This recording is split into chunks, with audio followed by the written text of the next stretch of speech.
छोटा रोहित और चिड़िया। एक दिन एक छोटा बच्चा रोहित अपने घर के आंगन में खेल रहा था। तब उसे चहचहाहट की आवाज सुनाई दी। जब रोहित ने उस आवाज का पीछा किया तब उसने एक छोटी सी चिड़िया को जाल में फंसा हुआ पाया। रोहित उस चिड़िया के पास पहुंचा और सावधानी से उसे जाल से निकाल दिया, लेकिन वो उड़ नहीं पा रही थी।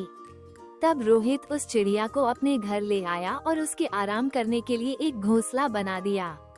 साथ ही उसने उस चिड़िया को खाना खिलाया और उसके ठीक होने तक उसकी बहुत देखभाल की। वो चिड़िया भी रोहित के पास आराम से रहने लगी और आखिरकार वो दिन आ ही गया जब वो चिड़िया ठीक होकर फिर से उड़ने के लिए तैयार हो गई। एक दिन रोहित उस चिड़िया को बाहर लेकर गया, लेकिन उड़ने के बजाय वो उसके पास वापस आ गई।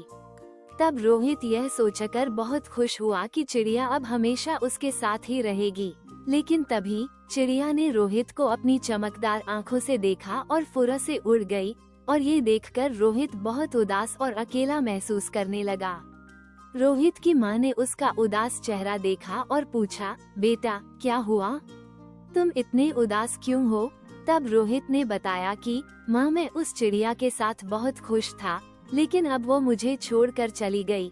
उसकी माँ मुस्कुराई और बोली, रोहित, तुम उस चिड़िया की मदद करके बहुत खुश थे और अब वो उड़ने और अपना जीवन जीने के लिए स्वतंत्र है। तुम्हें तो खुश होना चाहिए।